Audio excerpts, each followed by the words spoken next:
Di dalam salah satu riwayat Nabi Muhammad SAW turun dari mimbar khatib Idul Fitri dijegat sama malaikat Jibril. Apa kata Jibril? Ya Rasulullah, aminkan doaku. Baik wahai Jibril. Apa doanya malaikat Jibril? Ya Allah, jangan kau terima amal ibadah seorang anak yang durhaka dengan orang tuanya. Kita mah Idul Fitri, Ramadan, kita enak di dalam ibadah, tapi kita durhaka sama orang tua. Jangan harap ibadah kita diterima sama Allah. Nabi jawab apa? Amin. Doa yang kedua, ya Allah, jangan kau terima amal ibadah seorang istri yang durhaka kepada suaminya. Oi. Istri durhaka sama suami, gak diterima pahalanya. Bib, gimana Bib kalau suami yang durhaka? Hadisnya gak sampai situ. Lah emang betul Bapak, hadisnya cuma sampai istri yang durhaka. Tapi Bu, yang para istri ini harus sadar, nanti di hadapan Allah yang ditanya habis-habisan adalah suami. Istri mah makan kerupuk kulit Pak. Saat dipanggil sama Allah, ya fulan, wahai fulana, kenapa engkau tidak pernah beribadah kepadaku? Istri ditanya. Jawaban istri apa? Tanya aja, ya Allah, sama suami saya. Ditanya sama suami, kenapa enggak diajarkan ibadah? Istri fitnah, suami fitnah, anak fitnah, mertua yang bilang fitnah durhaka lu. Mertua fitnah, ipar fitnah, anak, suami, istri fitnah dunia, fitnah akhirat. Kelak nanti di yaumil qiyamah, inilah yang akan dipertanyakan oleh Allah. Apa doa malaikat Jibril yang ketiga? Ya Allah, jangan kau terima amal ibadah jika ada seorang muslim yang memutuskan silaturahmi dengan saudaranya. Tidak akan pernah diterima sama Allah ibadah kita.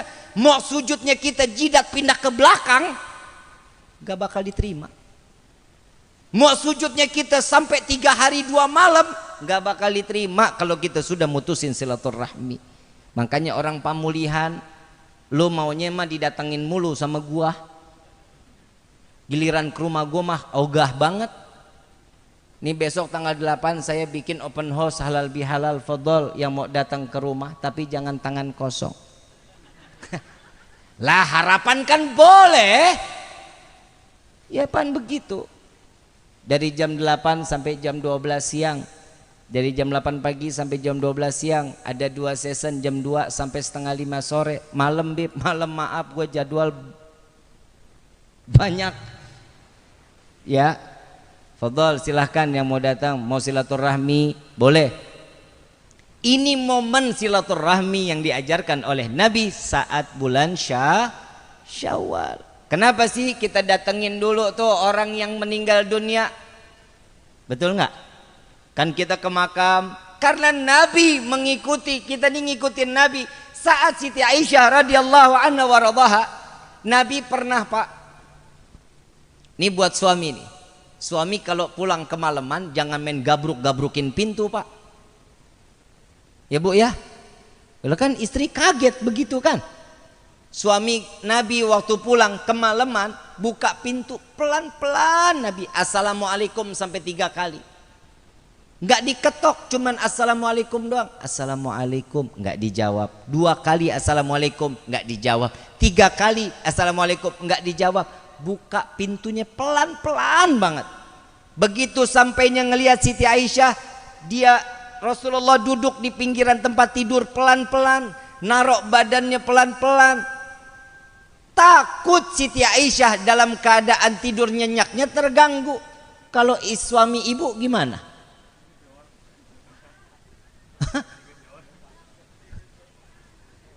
Tuh hati-hati Pak, ini adab di dalam rumah tangga. Saadi lu dengerin baik-baik tuh. Jangan masuk kamar main gubrak. Itu yang diajarin sama Nabi. Yang selebihnya lagi, satu riwayat pernah lagi Bapak, Nabi pernah pulang agak kemalaman, mau ketok pintu, nggak berani. Kenapa? Takut Siti Aisyahnya tidurnya keganggu. Gelar sorbannya di depan pintu rumah. Tidur di bawah, di atas daripada sorbannya Nabi. Siti Aisyah terbangun ngelihat nggak ada Nabi.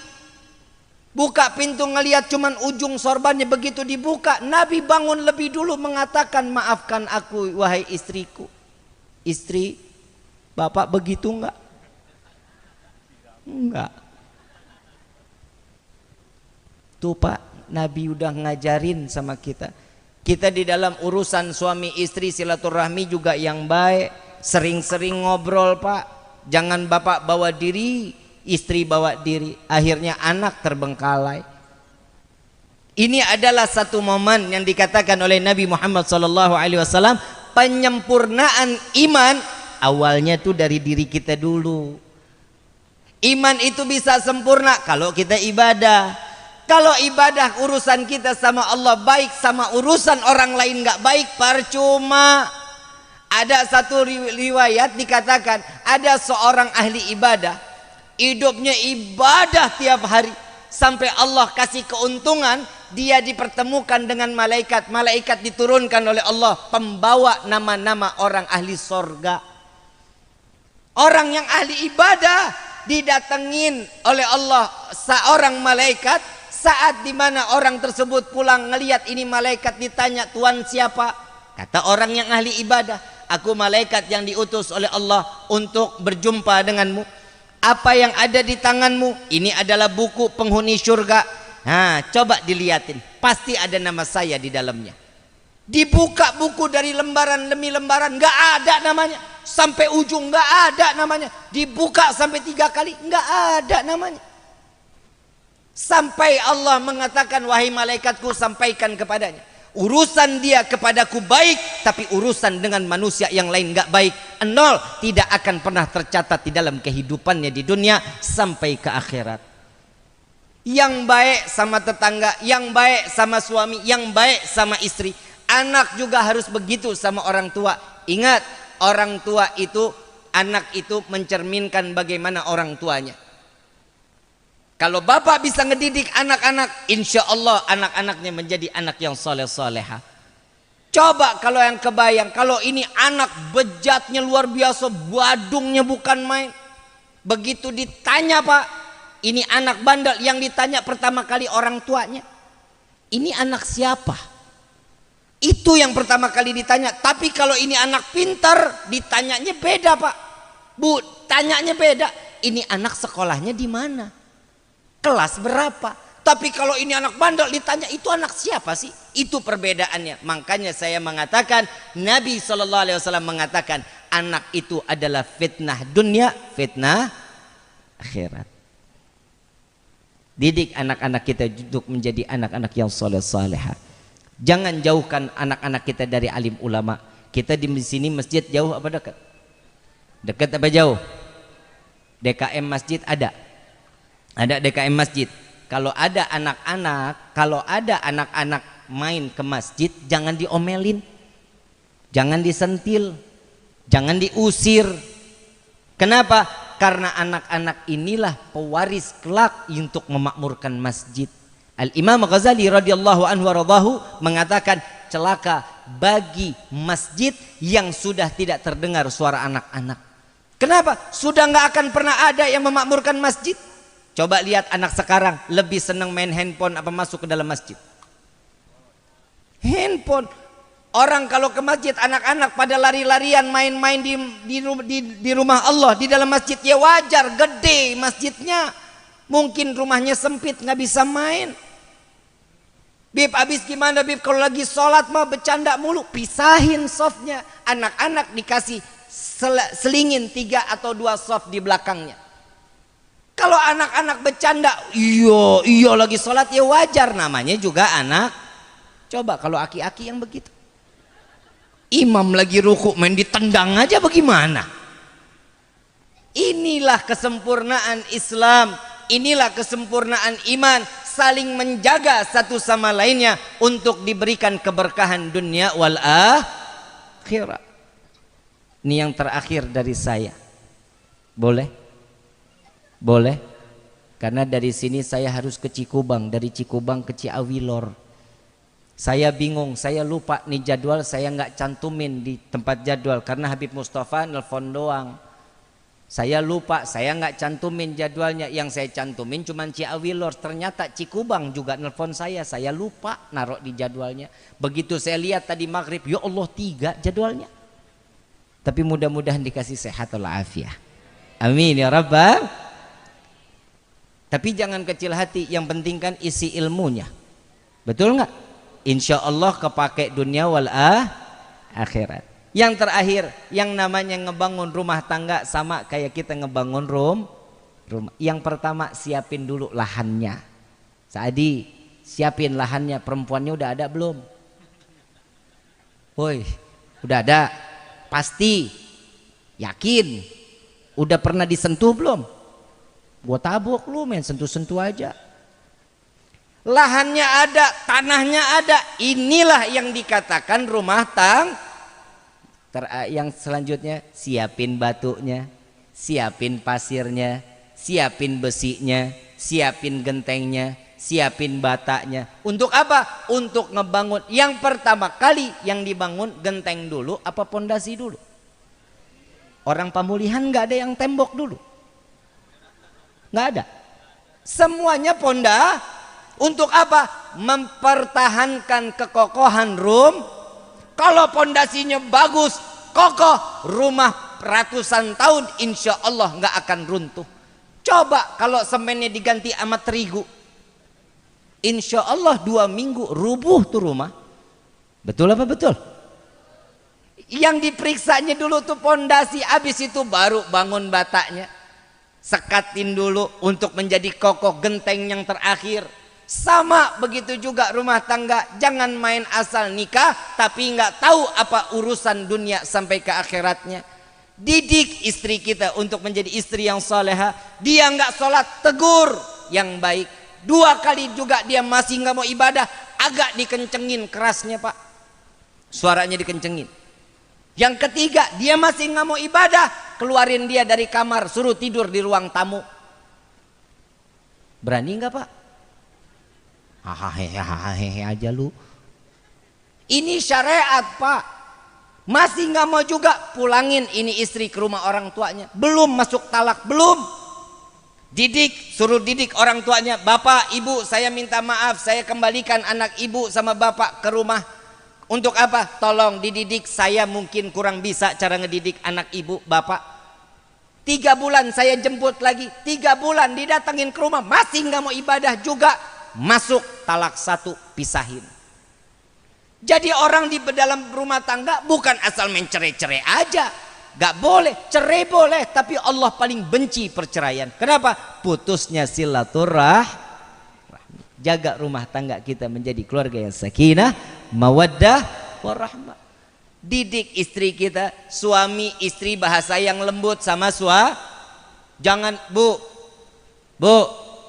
nada tinggi kepada suami itu nggak boleh bu.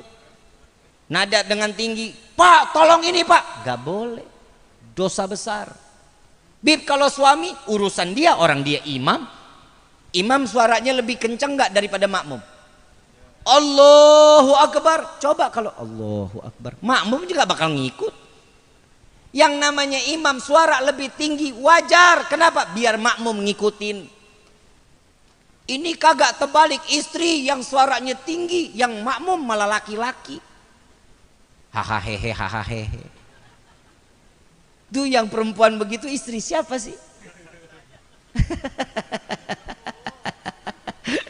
Istri Pak Kuwu katanya. Gak boleh teriak-teriak, apalagi sambil melotot-melotot kalau ngomong, dosa. Kalau ada istri yang begitu pak, colok matanya. Istri banyak aturan di dunia memang wajar. Kenapa? Karena istri adalah salah satu kunci suami masuk ke dalam surganya Allah. Istri gampang masuk ke dalam surga kalau mau. Mau nggak? Mudah-mudahan yang di sini semua istrinya ahli surga. Tapi bohong. Mau jadi ahli sorga mau? Apa kata suami? Iya. Apa kata suami? Jangan ditolak. Apanya yang dia minta? Iya pak, iya yang, iya cinta. Terserah mau ngejawabnya apa. Panggilan mesra kudu wajib harus di dalam rumah tangga. Nabi manggil Siti Aisyah siapa? Humairah yang pipinya kemerah-merahan. Bapak nyaut, nih dia beb masalahnya istri saya hitam legem. Iya dipanggilnya manis, sweetie, kan begitu ya. Jangan dipanggil Blacky, jangan. Kiamat kubro lu. Panggilannya mesra. Terus panggilan anak kepada orang tua jangan dipakai ibu, bapak, papa, mama, ayah, bunda, jangan. Makruh hukumnya. Panggilannya apa? Sayang, cinta, sweetie, beb, my love, kayak merek spray. Panggilan sayang. Kenapa? Itu yang ngejaga rumah tangga kita jadi utuh. Saat lagi marah istri manggil sayang, luntur pak. Betul nggak? Betul nggak? Maaf pak, istri saya manggil saya sayang pak. Ya gimana nggak sayang orang modelnya begini? Lah betul-betul, nah kenapa bini-bini gua? Panggilan sayang itu bisa ngerubah nih kalau lagi ada masalah, tiba-tiba udah dong yang selesai pak, masalah selesai. Tapi kalau istri dipanggil sayang gak bakal selesai sebelum duit keluar pak. Betul apa betul pak?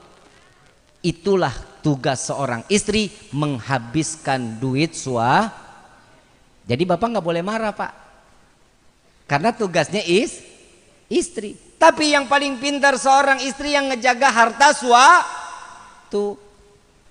Arisan boleh silakan, tapi nggak tiap hari juga gelo. Baju kredit silakan, juga nggak sampai 10 pasang.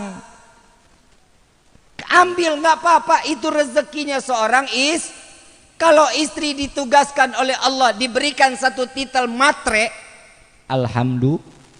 Perempuan pemulihan matre nggak? Matre nggak?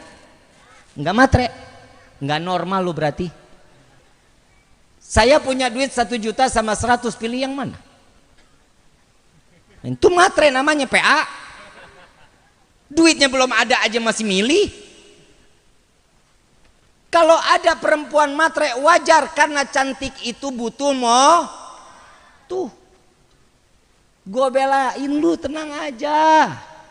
Saya mah nggak gedek-gedek banget juga sama istri mah. Eyeliner aja udah ketahuan pak 125. Krim siang krim malam satu paket toner 375. Belum lagi blush onnya. Blush on satu paket tuh pak yang kotak gede 320 pak. Belum lagi yang namanya eyeshadow. Eyeshadownya aja kalau udah satu paket tuh pak panjang, ya Allah pak, harganya bisa sampai 475. Habib kau tahu bini gua. Tapi alhamdulillah pak, saya punya istri mau tidur aja dandan. Istri bapak begitu nggak? Lah, istri bapak begitu nengok dikit, minyak jelantah. Kalau udah ketemu sama suami istri masa ada-adanya, dandannya cuman kondangan. Betul. Ngaku aja ngaku. Bu, mau masuk surga tanpa dihisap? Mau masuk surga tanpa dilihat amal ibadah kita, mau? Dandan mau tidur ngadepin suami. Benar bu. Jangan giliran lipstik habis mau itu korek-korek depan. Pak, beak. Gak boleh begitu, kasih yang sempurna dong sama suami. Tidur pakai baju yang tipis bu. Oi, bib saya udah tua, bodoh amat. Kendor, kencengin. Pakai baju yang tipis, saya nggak punya baju tipis, pakai tisu dijejerin nggak apa-apa. Betul nggak pak? Lah emang syahwatnya laki-laki di mana? Ini mata. Lihat bapak kalau ngelihat perempuan demplon istiqomah matanya pak laki-laki. Subhanallah, subhanallah, subhanallah, subhanallah. Astagfirullahaladzim. Istrinya lewat mah boro-boro ditengok. Begitu nengok, muka berminyak bisa goreng tempe. Gimana mau enak dilihatnya, ibu dandan. Suami capek, mau dari sawah, mau pulang kerja, ngelihat istri dandan capek ditaruh di pagar. Nggak diajak masuk tuh capek. Bawaannya pengen ditomprok aja. Depan suami buka rambut riap, kibas-kibas. Mau keluar kutu kecoa terserah. Yang penting usahanya nengin tuh pahalanya luar biasa. Kalau lagi duduk sering-sering senderan sama suami pegangan tangan. Kalau lagi jalan ngerontokin dosa kecil. Pandang-pandangan mata rahmat Allah turun, dosa besar diampuni. Tuh seorang istri sama suami paling enak, kagak tahu celahnya aja lu.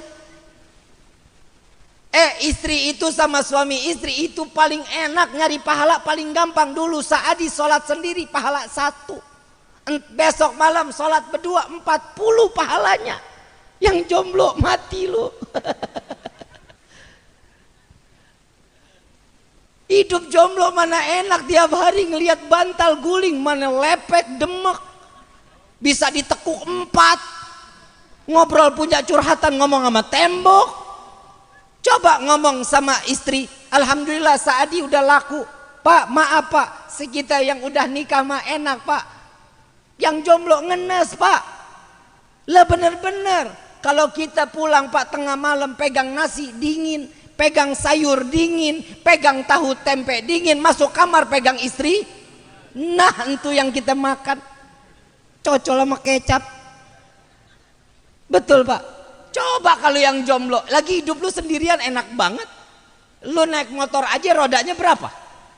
Gak bisa, truk aja gandengan, masa lu kagak ada gandengannya? Hidup niatin, nikah itu niat. Nikah itu bisa jadi sunnah, nikah itu bisa menjadi wajib, nikah itu bisa menjadi haram.